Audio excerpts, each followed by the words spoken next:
Yo, what up, Street Talks? Eric Kim. All right, some quick turbo thoughts from my iPhone SE 4K at 60 FPS. So this one is just basically rando life thoughts. Um, is like, what do you really want in life? Right? So I think the big problem in today's world, doesn't matter what your nationality is that nobody knows or has the courage or the know-how or the idea to posit their own life goals, desires, and end game for themselves. So for example, if you're from Silicon Valley, the basic mode of operation is, oh, I'll create a $1 trillion company, unicorn, whatever, sell it, become super rich, buy a house in SF, travel the world, become financially independent, etc.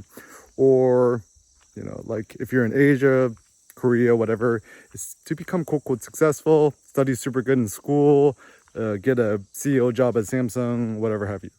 And now the problem is a lot of these life goals and approaches are not predicated on what you desire. It's rather the metrics of virtuosity or success with the external world. And the downside of this is that I think to just follow that basic mode of operation is detrimental, because if you yourself desire to enact an insanely epic impact in the world, you cannot follow the standard paths of life, right? And it's not even like success anymore, right? It's more of because the funny thing with Asia, right? Asia is super communal, America is super individualistic. So for example, in Asia, or let's say, I'll speak for Korea, right? The basic end goal is to become like huryonghae, which means like, I'll study the etymology of this, but it essentially means to become virtuous. And as a consequence, the big downside of people is that, with Koreans, who are essentially follow NeoConfucianism, etc., is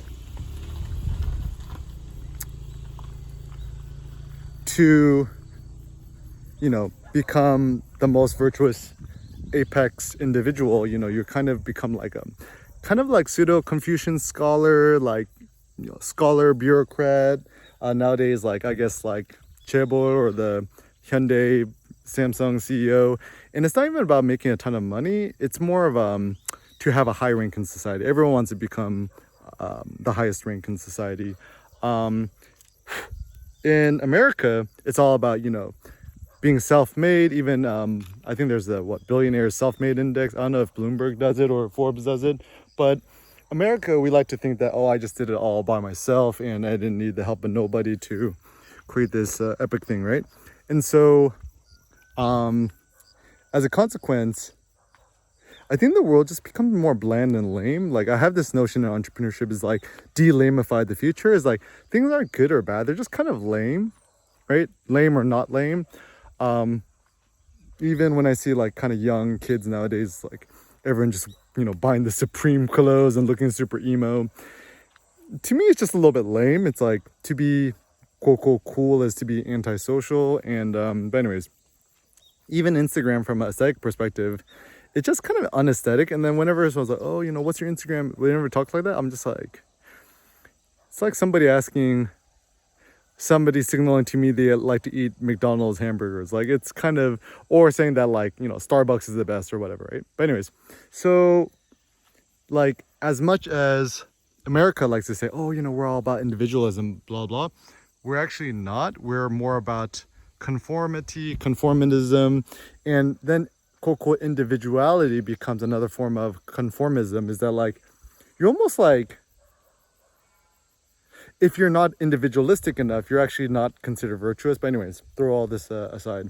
So actually, one of the biggest benefits to studying philosophy and just spending some more time to think on my own is it kind of has given me the opportunity to re-challenge social norms. Even studying sociology, the biggest benefit was desocializing yourself. Like, for example, currently be here in the Korean countryside, or I like to call the mountainside, walking without a shirt on. In Korea, it is not a concept to take off your shirt. Even when you're swimming, everyone puts on a shirt. It's quite hilarious. My emo says because Koreans are all yangban, which is aristocratic caste, and to walk around without a shirt on is like essentially like in America walking around without your underwear on. But anyways, and I don't think in Korea there's any legality behind it. It's just more of a social control, ethical, thing. But anyways, so I don't know. I think I believe in human potential. I believe in humans are great, right? But yet, so much of our human potential is limited or capped by, societal chains, right? And so even my thought is maybe in the future, it's not really going to be a technological thing. Like the future rulers of the planet aren't going to be people who study computer science or data science or all this machine learning nonsense, but probably like maybe people who study sociology who could learn to skirt certain social norms in order to become and do something greater. Even Elon Musk, right?